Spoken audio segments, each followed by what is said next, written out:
Every visionary has a story to tell. These stories educate and inspire us all. You could hear them cranking up in the morning and hear the click, click, click of the roller coaster.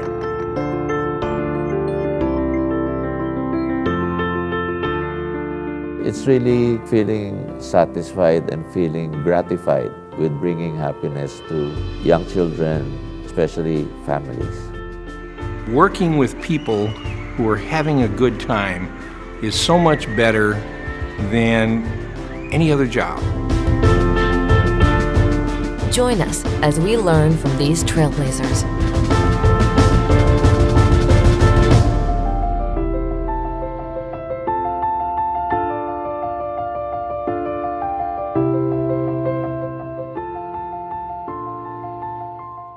The seed to me being in the theme park, amusement park industry dates back to probably 1958.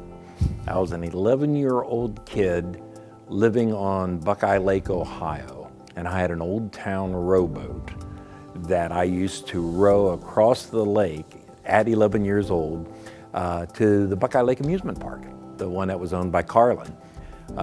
Walked around, just saw all these sights, sounds. I didn't have money to ride the rides or anything. But then one day, I was standing there talking to the lady that owned the miniature golf course. And she said, "Would you like a little part-time work? I see you around here all the time." And I said, "Well, yeah." So what she did was offered me the position of sweeper of the greens. And what I could do is I would come in the morning and I would have to sweep the 18 holes of the miniature golf course by hand with a little broom, get the leaves and trash or whatever off the greens and the putting. And then I got to play free until the first paid customer came. I could lay in my bed at night across the lake and see the tracer lights on the roller coaster. And it was, I'd say, half a mile. But you could see the lights, and then you could hear the click of the screens a little bit after you could see the car go over the top. Went to the Ohio State University in journalism, photography. Then I went from a master's program, and I had to, instead of a written thesis, I had to do a documentary film. And I ended up doing the half-hour documentary film on Cedar Point in 1972. And so I spent a lot of time in Cedar Point that year working on my documentary film. There was an ad for a general manager / senior editor for a trade magazine based in Nashville, Tennessee that covered the amusement park, fair, and carnival industries. I spent 18 years as senior editor at Amusement Business covering the amusement park, fair, and carnival industries. That's where I got to really see the industry from an angle where a lot of people don't see it. Amusement Business was a trade publication. And so when a new coaster would open at Cedar Point or wherever, I would cover the opening and, fight tooth and nail to be among the first to ride it, of course, as a coaster fan. But I would write the story from a different perspective than the other fan organizations that would. And I could write a story about a brand new coaster and not talk about its speed or dips or anything. What I would be talking about is how much was spent, who they bought it from, who designed it, what would be the return on investment to the park of this particular ride. Also, how are they financing it? Are they raising the rates at the gate? That's the kind of stuff that I got. So by doing that, I got to know the internal workings of parks much better than I did the actual rides. There's two totally different sides in creating a roller coaster, and that's the park's angle and the manufacturer's angle. And often they wouldn't mesh the way they should. And so I love this internal conflict on how to resolve these things.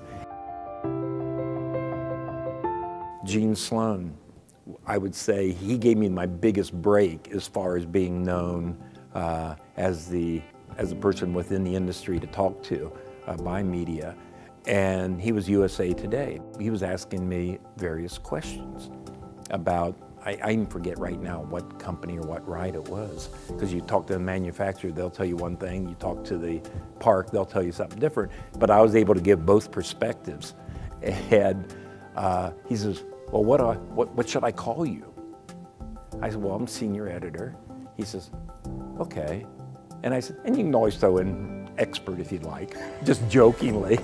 And by golly, there it was. The next day in the USA Today, it said Tim O'Brien, an expert on theme parks. And it stuck. I guess when you get something in USA Today, it's considered there. So it's in print. So from then on, I was considered an expert, which was kind of cool. And then the IAAPA ended up asking me, hey, we've got a journalist that's interested in this, would you talk to them?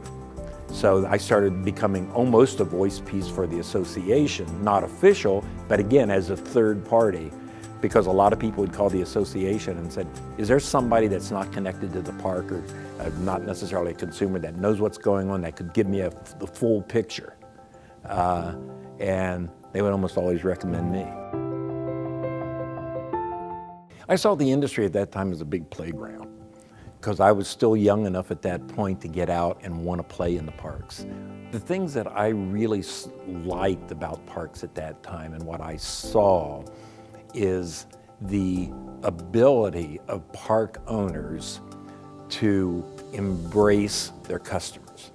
They welcomed me as just as greatly as they did their paying customers, and which kind of impressed me. I never worked for a publication or a company whose main job was to put smiles on people's faces. You know, ultimately you have to make money, but back in 84, 85, 86, maybe up until about 90, I think the priority for most of these smaller parks was exactly that. Back then it was, you know, these were workers. The owner or the president of the park would be out there either planting flowers, greasing the roller coaster, or whatever. Even at the Six Flags parks, you would see the general manager out there on the street working, doing things, identifying themselves with their people. Today you don't see that as much. There were a lot of pioneers when I first started that actually created those parks. And a couple of the books that I've written have been about the pioneers of the theme park, amusement park industry. If I were entering the theme park industry today, I don't think I could have gained that passion for it. I don't think today's parks are as people-oriented, as family-oriented. They say they are, but there's such a drive to that bottom line now. When I started in 84, 85, virtually everybody would tell me their attendance. I was involved in putting the chart together every year that basically people lived and died to see. It was always on our year-end issue right after Christmas. And it was always giving the attendance. When Michael Eisner came in to Disney, he decided that he wasn't going to live and die by numbers every Monday morning like he did when he was in the film industry. So at that point, Michael Eisner said, we're not going to release our numbers anymore. So then everybody decided, well, if Disney's not going to answer or give us numbers, we're not either. And so within a 5-year period, everybody didn't want to do it. I'd be walking down the trade show floor and I would see the president of a chain or whatever walking toward me, big smile on his face. And he'd walk up to me and shake my hand and say, Tim, how you doing?